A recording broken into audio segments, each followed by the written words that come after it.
All right, let's just jump right into it. Welcome to The Explainer. Have you ever wondered why modern life feels so relentlessly distracting?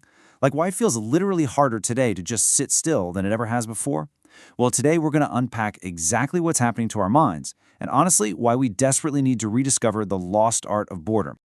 Okay, so picture this. You're sitting in your room, nothing's happening. No notifications going off, no sound, no movement, just silence. And within seconds, what do? Boom, you reach for your phone. Not because you actually need to, right? Not because something important is waiting for you, but because the silence itself just feels uncomfortable, almost kind of painful. Think back just a few decades. Your grandfather could sit in a chair for hours doing absolutely nothing. No phone, no music, no external stimulation whatsoever. Just thinking. And he was completely fine with the whole shebang. But us, we get antsy in mere seconds. But here's the thing you got to understand right off the bat. You're not weaker than him. You're not broken. Something fundamental is shifted, and it's all about the environment your brain is currently trapped inside. So let's get into Section 1, the measurable decline, and how intelligence is actually reversing. Psychologists are actually starting to notice something deeply disturbing, and it's not just some subjective feeling. For decades, human intelligence scores were consistently rising across the board. This historical trend is known as the Flynn Effect. But in recent years, that trend has actually started to reverse.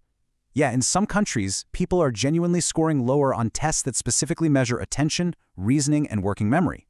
And it's not because we're somehow devolving or becoming less capable as a species. It's because we're losing something far more absolutely crucial, the ability to be bored. If we compare our evolutionary environments, it makes a lot of sense. Boredom sounds completely useless to us today, doesn't it? It feels like a massive waste of time. But actually, boredom was never a bug in your brain, it was a feature. In our ancestors' world, information was incredibly scarce.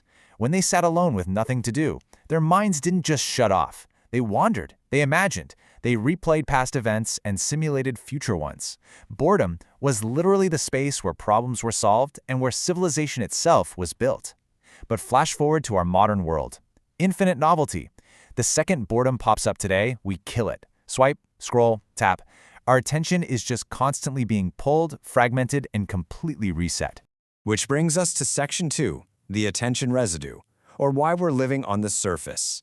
So over time, something really important starts to break when we constantly fragment our focus like this. It's a concept called attention residue. Basically, every single time you switch tasks, whether you're checking your phone, opening a new app, watching a quick clip, a part of your attention actually stays behind.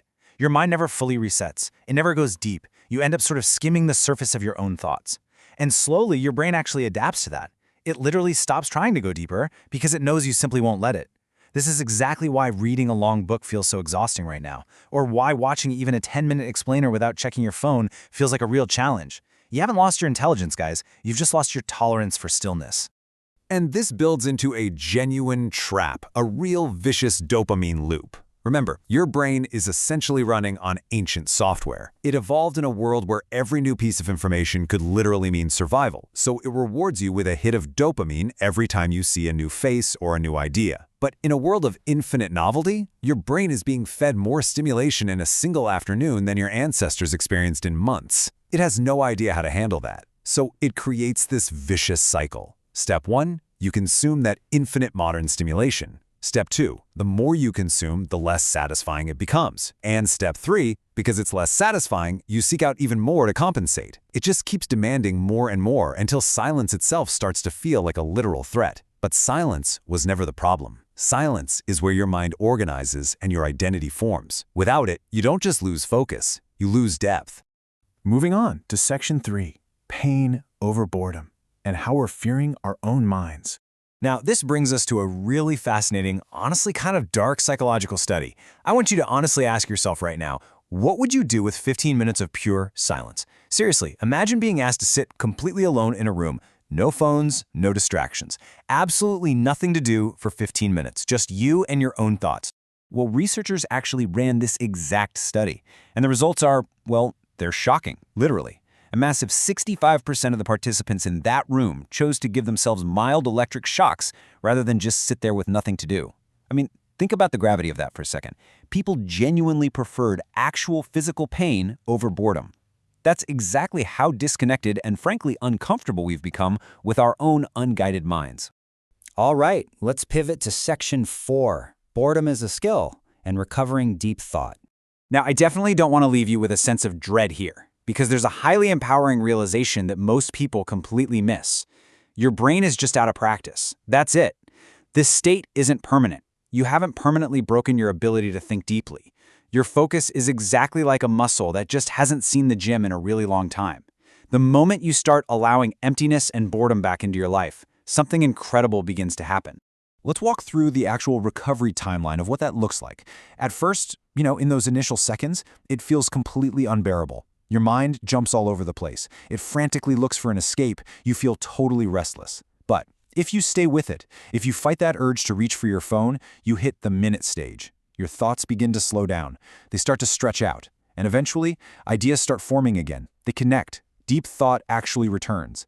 It's not magic, and it doesn't happen instantly, but gradually, you start to remember what it feels like to genuinely think. I mean, just think about where your absolute best ideas happen. They happen in the shower, right? Or during a walk, or right in that weird twilight state before you fall asleep. And why is that? Because those are the rare, isolated moments when your brain is finally left alone. It's the only time you aren't actively bombarding it with input, which gives it the space to finally process, connect the dots, and create. Which brings us to the core truth of this whole explainer. You do not need more information. You are already overloaded. What you need is space. Because without that empty space, your brain can't process anything. It simply reacts, consumes, and moves right on to the next shiny thing. And a mind that only reacts, well, it eventually forgets entirely how to create. So here's my challenge for you. The next time you feel that familiar urge, that itch to check your phone while waiting in line, or that rising discomfort when you're just sitting in a quiet room, don't run from it. Sit with it, just for a minute. Because that discomfort isn't emptiness. It's the doorway to something your brain has been desperately missing for a very long time. In a world constantly shouting for your attention, boredom is no longer a weakness. It's a real game changer. It's a skill. So the only question is, are you willing to practice it?